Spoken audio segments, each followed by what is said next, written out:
سلام علیکم. علیکم سلام. خوش آمدین به برنامه صدای مردم. بفرمایید. خوبی اکا سلامتی و خوب. تشکر زیاد. تشکر زیاد. بفرمایید. اگر امکانیت باشد همین برنامه چندین هم ملت‌های ما بعضی مسئله ها را گفتن، خیر ما هم یک عضو همین ملت حق داریم که یک 3 دقیقه همین فکرمون اویده همین برنامه رو امروزه وضع بیان کنیم. چرا نه؟ مرحمت کنین، حق دارین، حق قانونی شما است. بفرمایید. سلامت باشید. اولا همین من فکر و نظرم به همون سوالی که شما دادین که به خاطر چی امروز مردم چی نمی‌کند برای همین گروه 24 یا دیگر تشکیلات و حزب و حرکت‌هایی که هست که باید سرجم شود، باید فکر و نظرش بیان کند و همین عمل کند. امروز وقتی عمل رسیدگی گفته سوال دادین، همین سوال شما را میخواستم جواب دهم. بفرمایید. همین خیلی من فکر میکنم که امروز همین برنامه هم گروه 24 هم دیگر تشکیلات و مانند خیلی من پیمان ملی حزب نهضت اسلام و دیگر تشکیلات هایی که امروز عمل میکند، وقتی که میبینید هر یک تشکیلات من فکر میکنم وقتی که فعالیت آغاز میکند باید یک آیین‌نامه یا یک نظامنامه داشته که باشد یا یک دستورالعملش باشد، در اونجا مقصد و هدفش باید معین کرده که باشد. خب من امروز وقتی که همین برنامه‌های میبینم در برابر اونه که کمبودی جامعه بیان میشه، در برابر اونه که این و اون مسئله میگه، لیکن همش فکر میکنم باید یک راهی حل، یک راهی درستش باید برای ملت پیشنهاد کرده شود تا که ملت باور کند که وقتی که انتخاب خودش میکند در همین راه همین مسئله با همین راه حل مییابد. لیکن متاسفانه در همین سمت تنها یک تا چیز، تنها گناهگار کردن یک راهبر یک دولت یا گناهگار کردن این و اون عضو حکومت یا به یگان شخصیت یا به یگان این و اون تشکیلات این اندازه می سپارد و ویش نمی سپارد به خاطر صداتون همه صدای صحبت شما یک صدای شناس است و در کدام رسانه کار میکنه خطا نکنم، درسته؟ من در یگان رسانه راستیگر کار و فعالیت نمیکنم، من تنها یک همین اعضای همین ملت هستم، من در یگان رسانه کار و فعالیت نمیکنم. یادم است که یک زمان در مقابل یک زن قرقیزی که در مرز تاجیکستان مشکلات آورد شما در مقابل همون زن حرف زده بودین، درست است؟ من در مقابل زن قرقیزی هم حرف نزدم و من فکر میکنم اینجا شخصیت باشد، من شخصیت من به شما اگر لازم باشد میگم، لیکن من میتونم صحبت من ادامه دهم چند نقطه دیگر بیان کنم، خیلی بعدا میتونید درباره شخصیت همین نقطه دا من جواب میتونم، همین نقطه تون دا جواب میتونم، نقطه دیم دا میگذاریم. وقتی که یک حرکت میخواین نگار کردن که آیین‌نامه نداره، یا دقیقه شما سایت رسمی گروه 24 یگان بار داخل شدین، کافتن یافتن چی که هسته یا که نیسته که جواب برای ما دادین، داخل شدن یا که نه؟ بله من اویدی همین تشکیلات گروه 24 سامانه رسمی چخر در شبکه اجتماعی راست دیگه فیسبوک دیدم، لیکن اونجا خیر هدف مقصد یا پیمان ملی نه او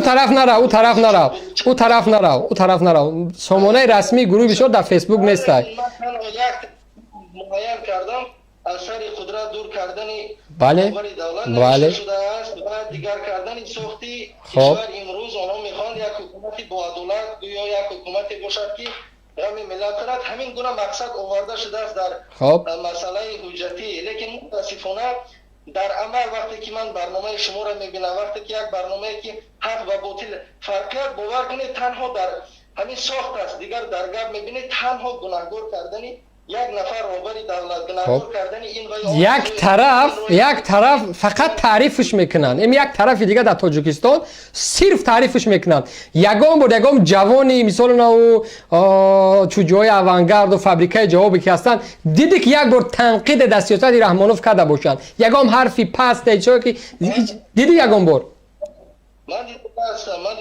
بیا برای ما بگو، من در پیشم بگو در کدام رسانه در کجا گفته است، من پیدا میکنم برای مردم نشان میدم که احسن که فلان گروه سیاستمدار فلان جوانی که در فلان گروه است در مقابل رحمانوف فلان تحقیر کرده است. کی است چی است؟ بیا من نامش بنویسم در فیسبوک.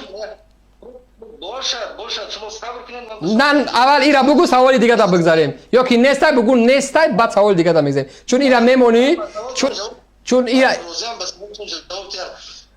از همین حزب سوسیال دموکراتی تاجیکستان اگر از فعالیتش آگاه باشد یک حزب حزب دیگر حزب دموکراتی تاجیکستان اگر از فعالیتش آگاه باشد رئیس حزب دموکراتی تاجیکستان گفت که با پیشنهاد ما دو سودی جمهوری تاجیکستان از وظیفه‌اش گرفته شد. حزب سوسیال دموکراتی هر فکر و نظری که خودش دارد همچون یک حزب سیاسی همچون یک تشکیلات سیاسی امروز بیان کرد. پس همون راهبر حزب سوسیال دموکرات کی زد نفهمیدم. راهبر حزب سوسیال دموکرات وقتی شما دعوا کردین کی زد؟ معاونش گجا شده است تا امروز. معاونی راه حزب سوسیال دموکرات کنیش رئیس حزب سوسیال دموکراتی تاجیکستان وقتی که عریضه دعواگی کرد که از حساب از طرف کدام نفران نامعلوم لاتوکوب کرده شده است. خب بعد انیق دقیق کرد وقتی که همسایه‌اش آشکار ابراز کرد که از جانب گویا که سگ خدا همین منطقی بود. رمضان رحیموف همین سوال جواب داد که از جانب سگ گویا تلاش کرد در دری جویبار غلط است. همین سوال جواب منطقی است. سگ تلاش نکرد در دستی همون با گفتی بود سگتی در سیر شامگاهی بود یا در سیر صبحگاهی بود وقتی که همون سگ چی میکند نفهمید افتید. لیکن ببینید که اگر همین او سگ دپا بود یا سگ چورپا؟ رحمت الله ظاهرов همون شخصیتی نیست که آرام بشود بود. رحمت الله ظاهرов همون شخصیتی نبود که در این مسئله پورا به همین چیز همین خاطر رحمت الله ظاهرов نوشته کرد که بست صبر کتر رحمت الله ظاهرov نمیشناسی نوشته کرد که دایی حکومت رحمانوف شکایت کردن معنی نداره. 4 مشتش زدن بیچاره را لو دهنش سیاه کردن. امروز رئیس وزیر وزارت کارهای داخلی رمضان رحیمی گفت که سگش او را چیکار کرده است. در که سخنگوی وزیر از زبان همو وزیر گپ میزنه او گفته است که سگش گیا تلامی منطقی بود همین چیز. 4 بار شد همون نفر نخو یک سگ 4 بار نپدینش بگنه او چخری سگ بوده همه 4 بار سگ زدنش. شما امکانیت میدید برای صحبت چون یک نفری اگر میبره رجب میرزا را کی زد؟ رجب میرزا همچون یک روزنامه‌نگار عبدالله غربتی یک روزنامه‌نگار از پیروز جوان او را کی زد پس؟ خب او را این رحمت الله را کو سگ زده است. رحمت الله را سگ تله کرده است. باقی موندهش کی زده است؟ برای چی 10 سال میشه و قضیه رجب میرزا از سال 2067 تا امروز نامعلوم است. محمد علی حیاتوف کی زد؟ محمد علی حیاتوف کی زده بود؟ سیف الله زاده را کی زده بود؟ من میتونم به سوال شما جواب بدم. امیارا کی زده بود؟ چرا قضیه هاشون خاموش تا امروز ماند؟ من جواب شدم آخر. بفرما. خب یکم مسئله که گفتین در مسئله عبدالله غربتی کی زد؟ خب من در مسئله عبدالله غربتی به شما میگم که این رو حاصل شما یک سخنی گفتید که برای یک جوان برای یک مرد ننگ است برای یک ملت که رود و حجتخانه روس رو چی کند تازه کردگی باشد گفتید درست گفتید. لیکن اکنون بینید که امروز اگر عبدالله غربتی همچون یک جوان امروز من با یک نفر جنگ میکنم یا یک نفر به مقصد گوی و غرض شخصی داشت به من حمله میکند به معنی نه که من مثال فرض کردیم از حساب جای کار به این معنی نه یک نفری که به من خصومت شخصی از دیگر حساب دارد من ضرورت دارد که من رو رسانه‌ای کنم من ترتیبات جمعیتی پس گیجا را نگاه کرد. وزارت کارهای داخلی چرا این مسئله را نقطه گذاری نکرد؟ 2 بار شد همون جوان 2 بار شد میزن 2 بار شد 2 بار خصومت شخصی داشته. نه عبدالله غربتی رحمت الله ظاهری فرمود عبدالله غربتی را برای چی پس وزارت کارهای داخلی یعنی که ترتیبات جمعیتی را نظر میکنه برای چی قضیه را تأخیر نبرد؟ قضیه را تأخیر برد مسئله شکایت عبدالله غربتی بررسی شده. این میتونه از همون عبدالله غربتی بپرسی که عبدالله غربتی چگونه همون شکایتش از جانب وزارت کارهای داخلی چگونه دگیجا برآمده است شکایتش بگو برای من بگو دگیجا برآمده است دگیجا برآمده است دگیجا همون شکایت عبدالله غربتی رسانوی شده است که وزارت کارهای داخلی این قضیه را تأخیر بردن دگیجاست. همون گفته شدم که این ضروریت به حقوق شخصی عبدالله غربتی است که جواب که گرفت رسانه‌ای میکند وقتی که یک وزارت ساخته میشه به خاطر صبر کن سرقانون کشور قانون کشور حقوق هر یک شهروند میگه که زیر حمایت دولت قرار داره. خب وقتی که غربتی میزنن، رجب میرزا را میزنن، سیف الله زاده را میزنن، حکمت الله را میزنن، رحمت الله را میزنن، کرامت الله را میزنن، برای چی ترتیبات جمعیتی وزارت کارهای داخلی سفربر کردن نمیشه و همین موضوع را تا آخر برای چی نقطه گذاری نمیکنن؟ در وسط میمونه. برای چی؟ زمانی که دولت زیر شهروند زیر حمایت دولت قرار داره.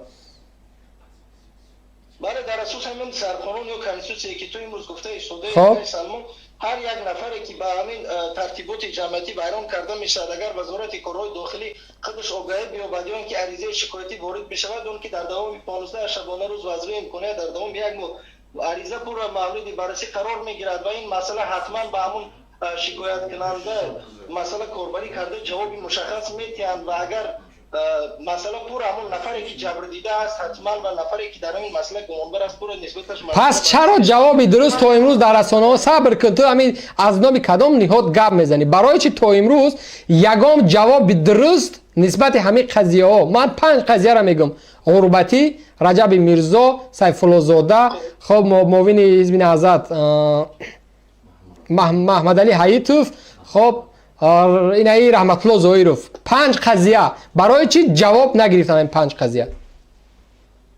15 شبانه روز 20 شبانه روز میگی چرا جواب نیست؟ یک سوال در این مرتبه که در همین دوری که 20 سال یا که 30 سال که زندگی داری یگان مراتبت همین به یگان نفر جمع کردگی نیستی؟ اگر من میکردم ولی حکومت رحمانوف میبرور نوار میکرد، رسانه‌ای میکرد. نکردم. اونها نفر که مثال هر یک جمع این بر دقیقه ولی بست ما یک نقطه را برای تو ذکر میکنم. یک دقیقه حکومت رحمانوف یا که امنیت کشور همین قبل عقل است که صبر که تو مسئله جنگ مرا گفتی. یک جوانی که از من 7 سال خورد است حکومت رحمانوف رفته است، همون جوان ویدیو کرد است گویا که هم نفر همسنفی ما باشه. با پدر ما گفته است آقای احمق، آقای همین بیچاره برابر دادرش میشه، نخواست شما همین کودک برین همین قبل عقل اینکه همین کودک بگین که همه همسنفش بودم، در مکتب خلیگان بود، در مکتب این بود. آقای به این اندازه به عقل شما کجا دعوا میکنی؟ یک نفری که از من 7 سال خورد است در روی دوربین هر چه همون نوار هم عقل کردن، همون نوار برای مردم نشون ندادن به عقل. بفهمی؟ برادر سلمان، بله من خواهش میکنم وقتی که همین برنامه رفته شده است باید یک نظامنامه معین داشته که باشد. من میدونم میکروفون در دست است، لیکن حقوقی وقتی که ما یک که از ملت میکنی باید حقوق ملت هم به نوبت گرفته شود.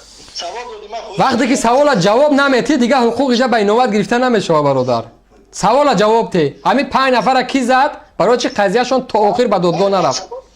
بله، من هم به سوالات تو جواب داده شدم. بیا بفرما.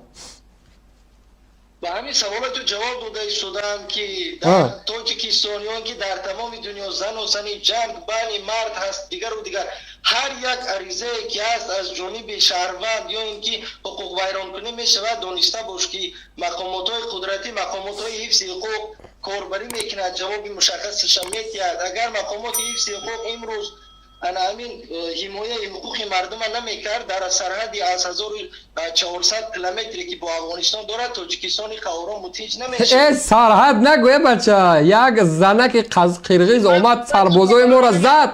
زنک تا بگیر، دم تا بگیر، سرحد نگو. ای بای بچه تو مسئله سرحد گپ نزن.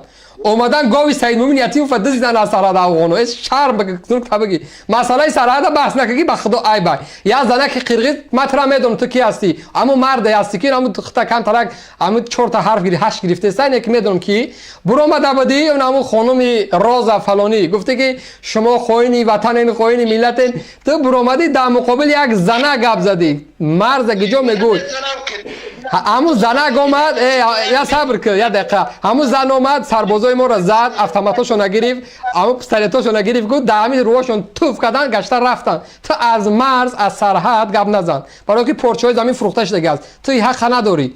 در اون مسئله بودگی ده گپ زد.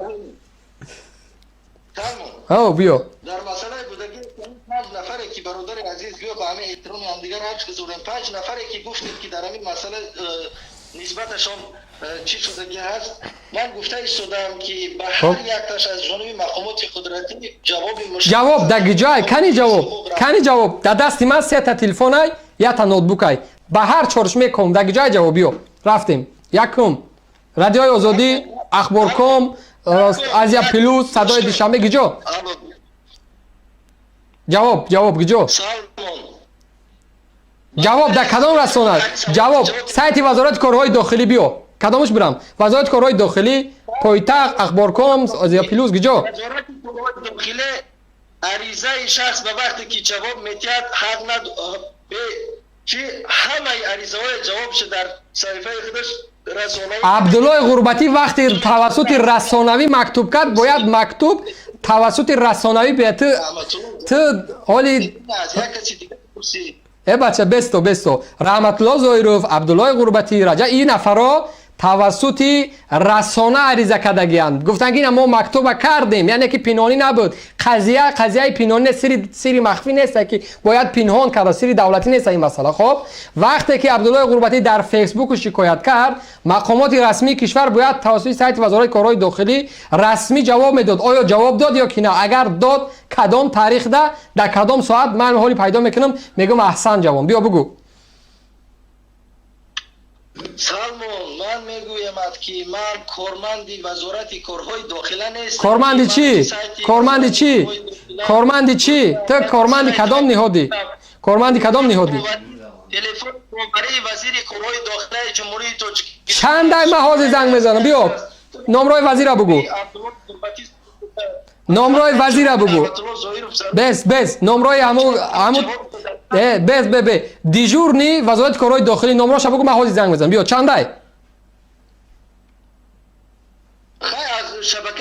бира гамжа хай агар ҳаму занаки гузинда нони ҷав бона шидай қирам ҳамута шидай. Саволи дуюм. Ин масъаларо ту дури барод. Оли додар якаш оли ё шидай ин масъала. Саволи дуюм. Зиндониёро ки кушт?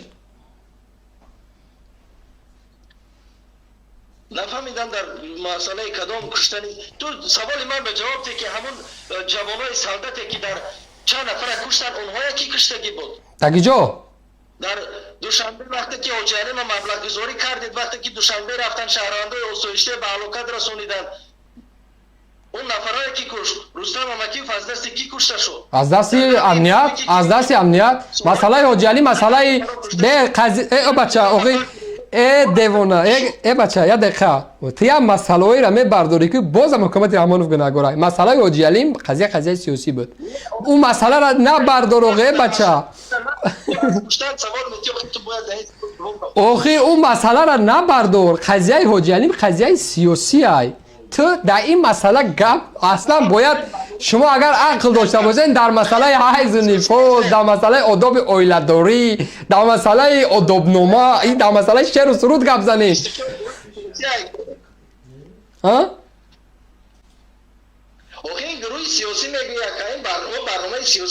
охи ту аз ҳамин сиёсат худаш чӣ аст бародари азиз бале зери мафҳуми сиёсат чиро мефаҳмӣ вақте ки сиёсат мегӣ ту чиро мефаҳмӣ барои чи да ҳамин кабирӣ инқадар ровбарӣ мекунад иваз намешавад бура оғи ман дар ҷаноби кабирӣ чӣ кор дорум бача гудак ҷавон охи Раҳмонов 30 сол шуд роҳбарай ку охи кабирӣ як дақиқа ҷаноби кабирӣ ҷаноби сабр ку як дақиқа Муҳиддин Кабирӣ ё ки Суроб Зафар чели Раҳмонов 30 сол шуд роҳбар нестан ку кушти ку куҷо рафтӣ қанта буза оғи ту як гапое меги дар масъалаи марз дар масъалаи қатлу куштор дар масъалаи роҳбарият оқи Раҳмонов 30 сол шуд роҳбарай ту ки надонӣ гиҷо мебурои димак мезанӣ ҳамин аги рӯбое ки ҳамун кантарак вазъияти шикамош безе мешавад ду меҷумона ҳам тарик кардеса кантарак хта муаррифӣ мекардӣ ҷавон ман ҳамун садо агар ки иштибоҳ накунам як ҷавоне аст ки як барномаам дар расона мебарад дар намедонам кадом телевизор я хато накунам кадом бахши ютубӣ аст як барномае мебарад ва дар муқобили як зани қирғизӣ хонуми Роза буромад гуфт мо шарм намекунем хонуми Роза шумо хоин ҳастед бубинед дар марз солдат афсар кушта мешавад аз тири рақиб аз тири дигар савлатҳои дигар кишвар кушта мешавад. На фазои дипломатия аст, на фазои амният аст, на масъалаи депутатҳо, на баҳсҳои байни ҳукумат намеравад. Ина ин чирта протоколро мебуроранд, неми гулу гудак мебуроранд. Ана мегӯянд ки шумо баҳс кунед. Ана иш атвет чапак меги блогеранд ба муқобили якдигараш атвет чапак мекунанд.